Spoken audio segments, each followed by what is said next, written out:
And welcome back. As the disability community continues to advocate for sustained government funding, it's crucial to recognize the impact of potential budget cuts on both the organizations supporting individuals with disabilities as well as the people they serve. Agencies like the Center for Family Support play a vital role in empowering individuals to lead independent lives through person-centered services, but such cuts could also limit the essential programs.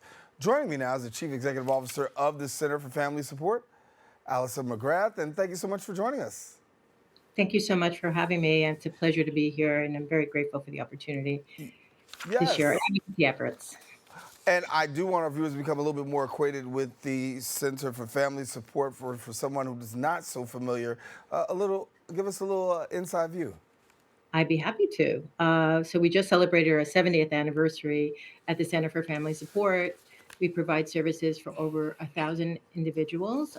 We support 1,500 staff, both in New York and New Jersey. And we pride ourselves on providing person centered supports in the community in our residential programs and also in pre vocational programs and supported employment programs, along with self directed services.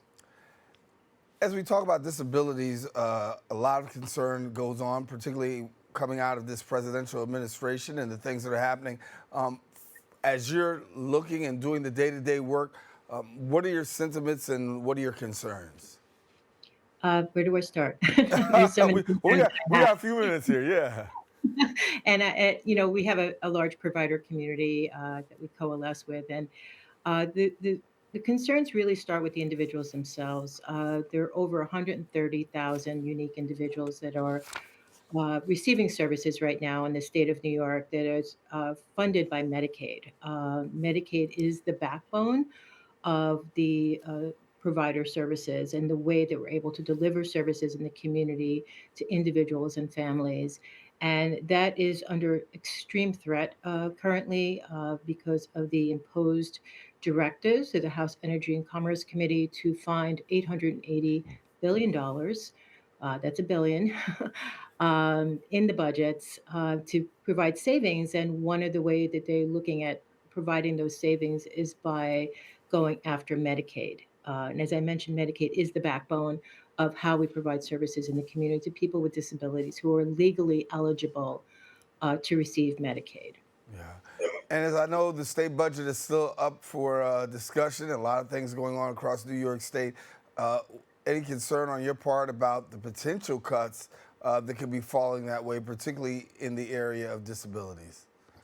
So for the state budget, we did recently get an extension. So we're looking at having a May budget for New York State.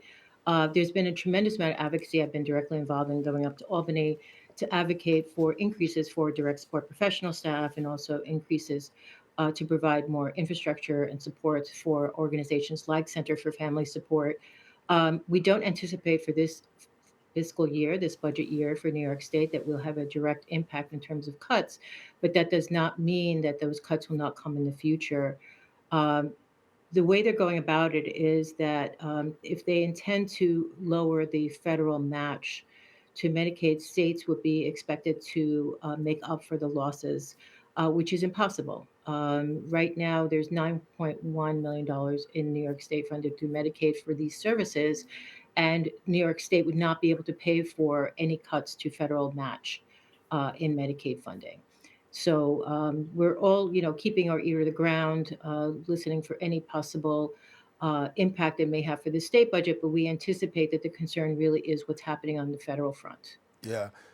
When we look at what's happening on the federal front, there are some examples that I'm sure that you could share and some things that you could share when it comes to those persons who've actually been impacted by funding. Yes. So I think we're impacted in a number of different ways. There's a lot of fear that's associated with the impact. It would be completely devastating to the disability community and to those organizations and families that support people with disabilities if there were to be any cuts to Medicaid. As I mentioned, Medicaid is how we fund it. So my organization is over 90% funded through Medicaid, and that's how we deliver these very vital services.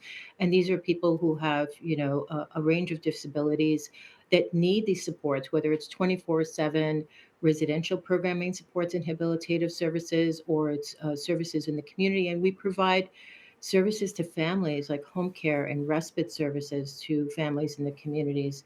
So it would be quite devastating. It's unimaginable, actually, that this is even being considered as a possibility. And I've been in this industry for over 30 years, and this is unprecedented to go after Medicaid because this is how we provide these vital services to our folks with disabilities in the community.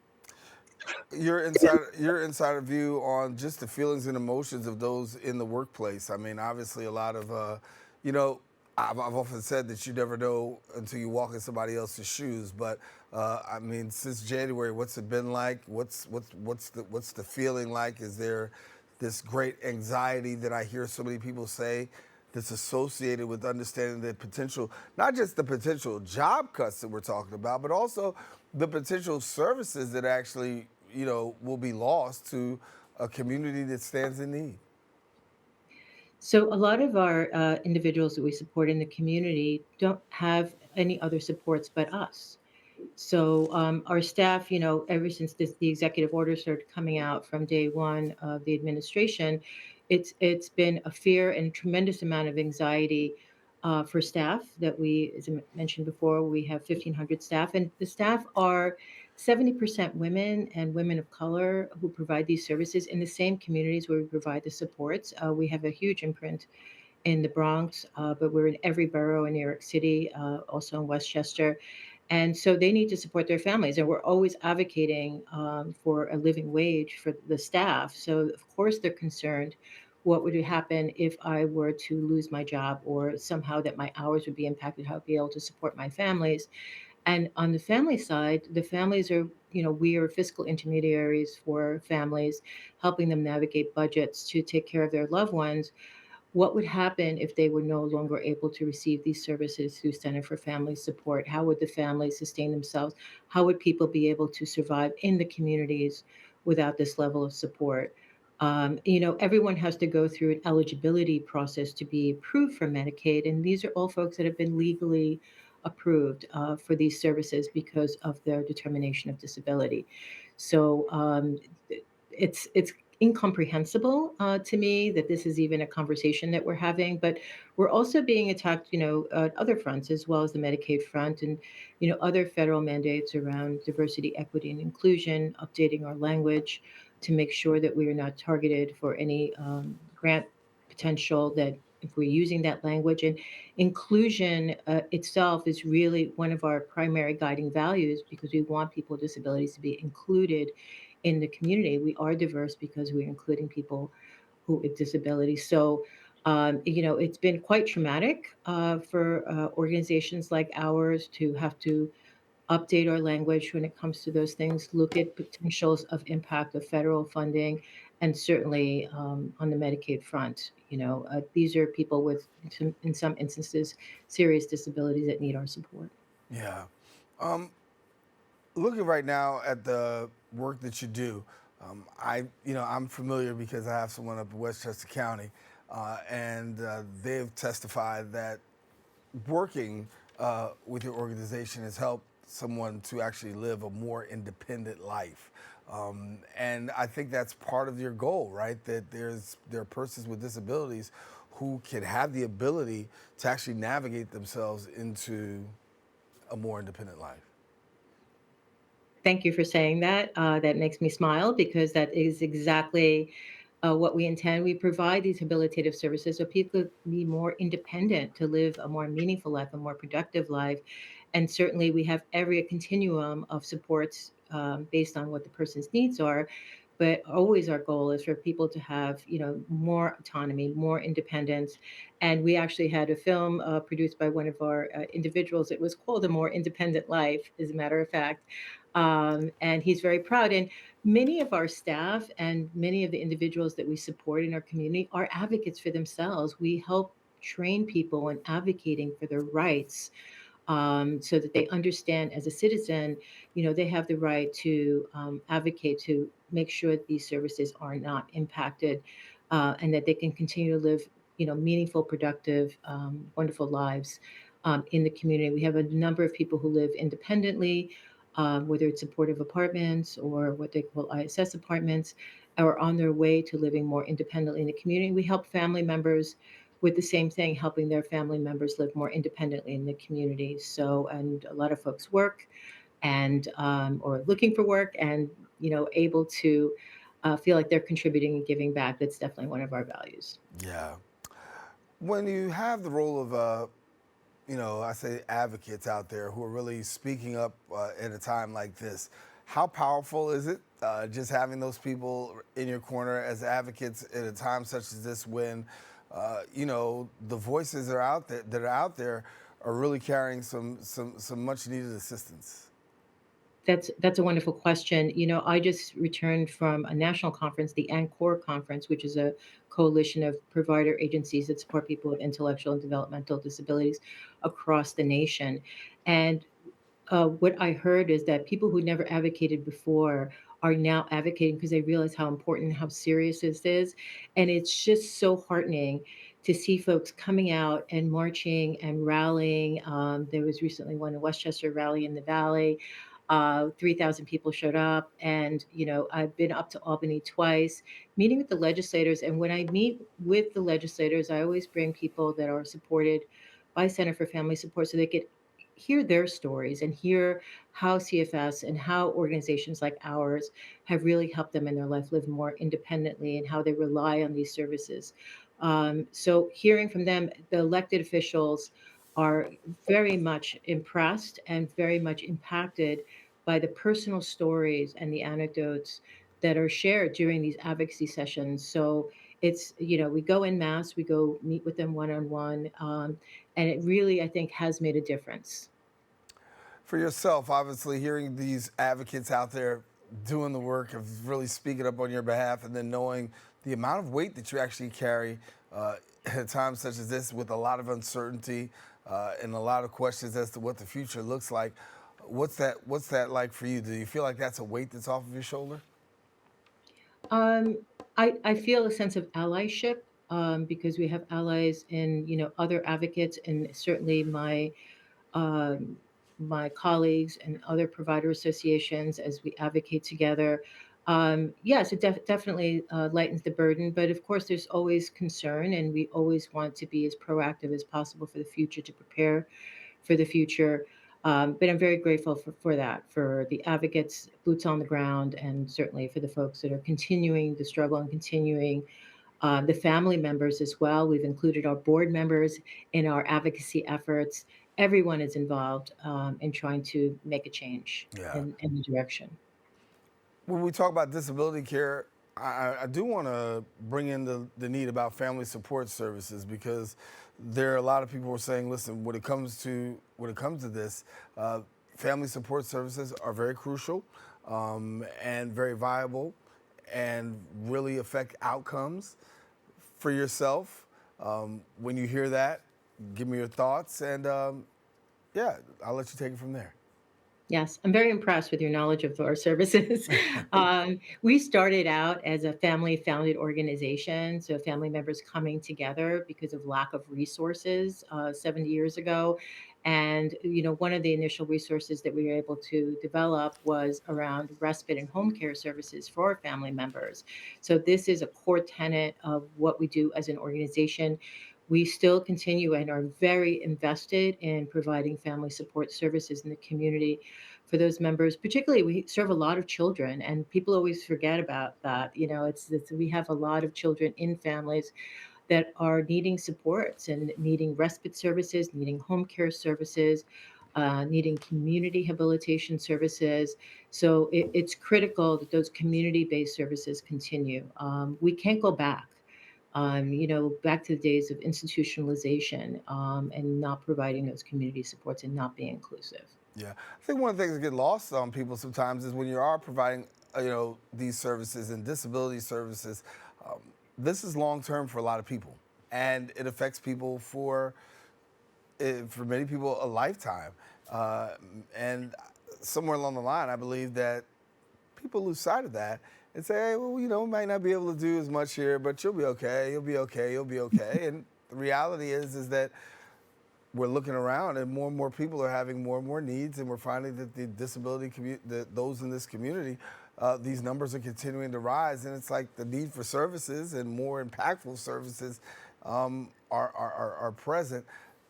Do you feel like that maybe everybody's not getting it? There's always room for more education when it comes to what is known as long-term supports and services, and that's exactly what you're referring to, because there's different continuums of support that people will need over their lifetime based on their diagnosis.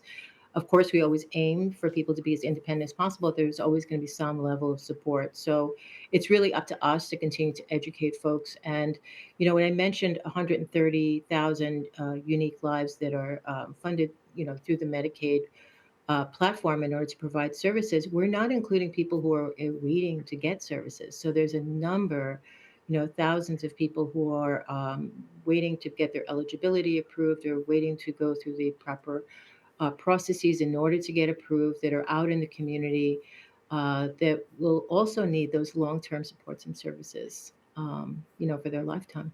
Yeah.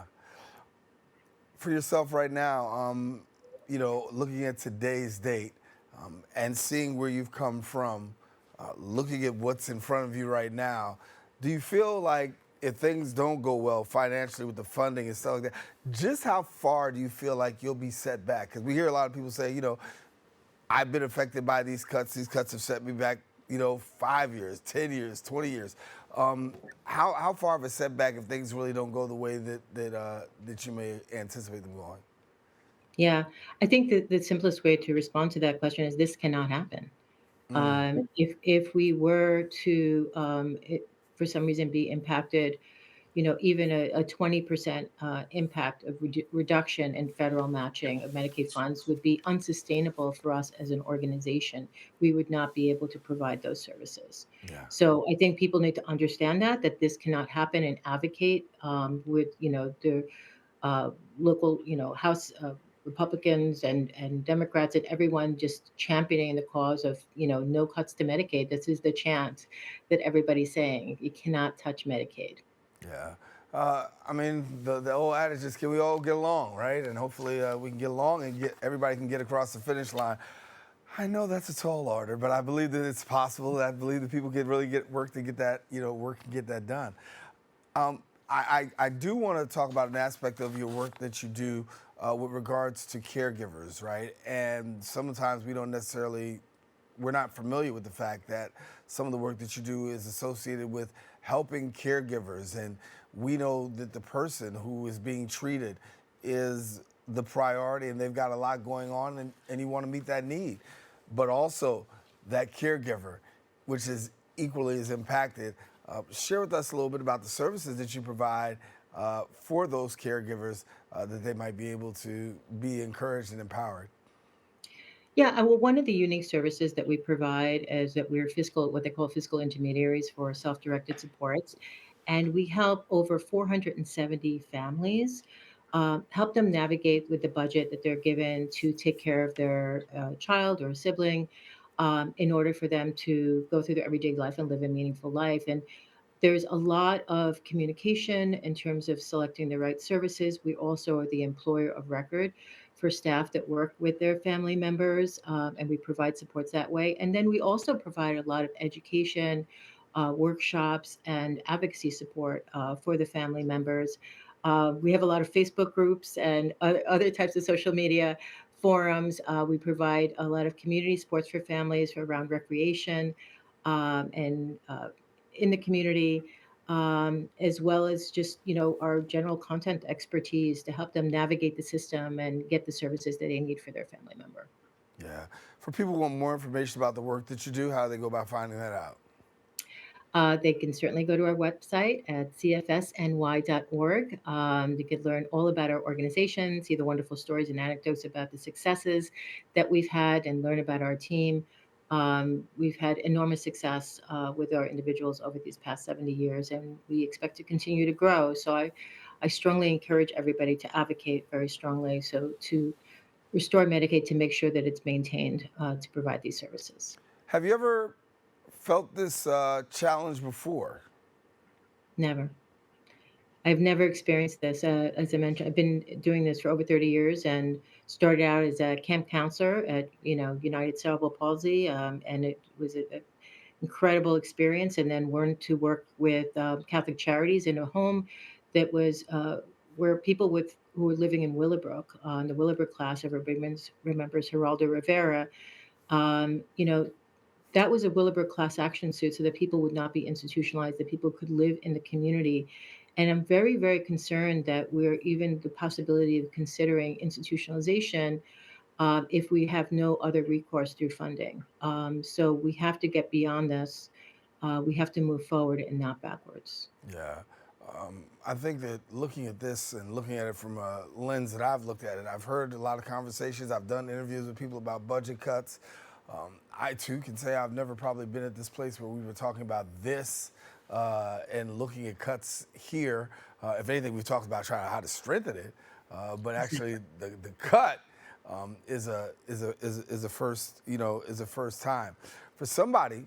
And I just, this is what we do here on the show. For somebody who may not be so familiar as to what Medicaid actually does and the need and the necessity for it, how would you describe it? Um, well, I think that Medicaid as a benefit is something that, as I mentioned before, that you have to go through this pretty rigorous eligibility process. And it's insurance that pays for all the vital services. So it helps pay for the staff that you're working with. It helps pay for the home that you're living in, for the food that you're eating, for access to all the health and medical services that you're receiving, all of the medical care that you're receiving in the community. Everything is inclusive, under this Medicaid umbrella that we as an organization help facilitate people getting these services funded through the Medicaid mechanism. So it's absolutely critical that we continue to have these services for everyone. It's how they live. Yeah. And, when we talk about disability services, a conversation is had that this particular area in itself is one that sometimes gets overlooked, but very much needed and very much necessary. And as you're looking and going and traversing through this time, what is the message? If we could, if you could use your platform right now to speak to those who are watching, those who will see this a little bit later on, what is the message that you would want to send? I think we have to think about our community at large and thinking about all the people that within our own family members or extended family members that have needed that extra help or have some type of disability, whether it's visible or invisible disability, such as mental health, and how we're going to continue to support people who need that within our communities. There has to be compassion, and we have to make sure that we're um, have an obligation to support those that don't have the same benefits that we do.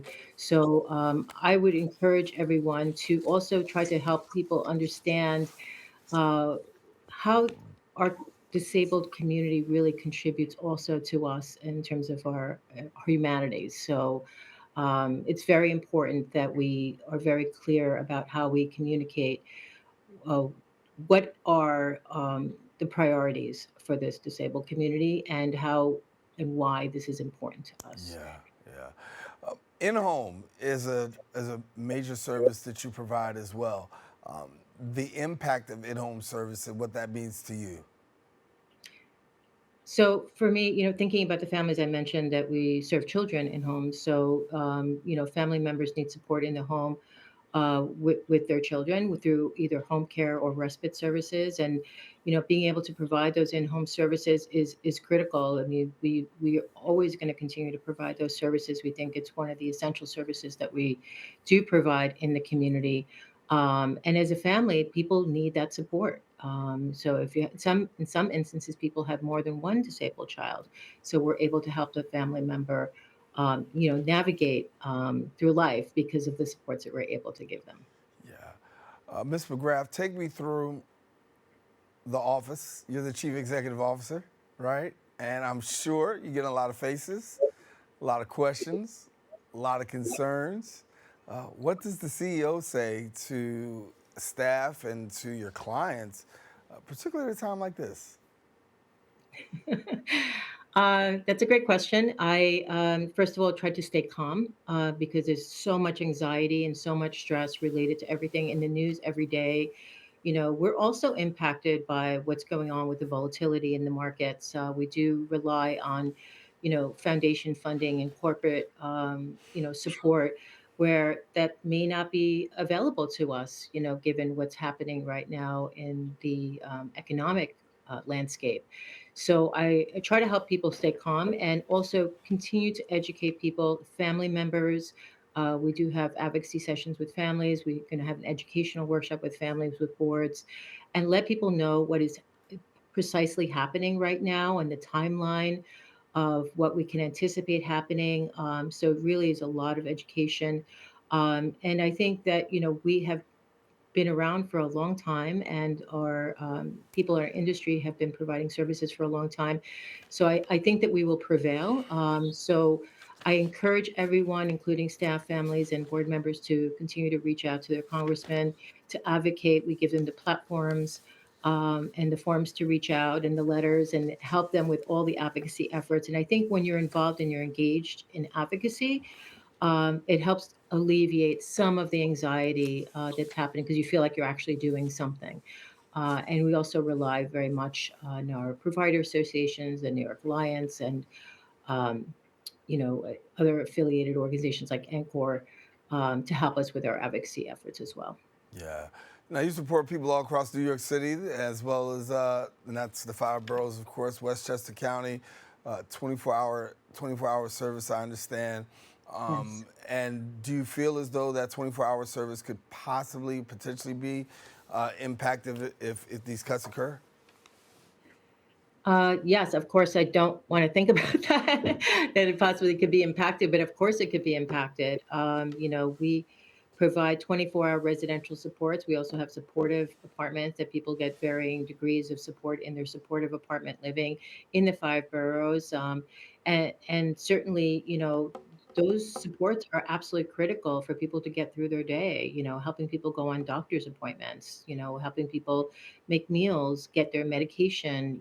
There's so many different aspects of the care that we provide in the 24 residential programs, And we do provide services, in Nassau County as well in the community and for families and in Westchester. So, we have a broad reach. We're also in New Jersey. Mm. So, and we're experiencing similar issues around advocacy in New Jersey. So, it's something that, as I mentioned before, is it's inconceivable to imagine that anything could possibly impact these programs and providing supports for those individuals. Yeah. Thank you for taking the time to share with us. I think it's important that people understand. You say you don't want to think about it, but I think it's important that my job is to ask the questions to really get the people to think about what could potentially be the outcome, even though we Yeah. don't want to see that as an outcome. But thank you for the work that you do. Continue to do the work, and hopefully we'll be able to talk to you later on, and we'll say that everything is all right. I hope so. Thank you so much for having me. Great having you.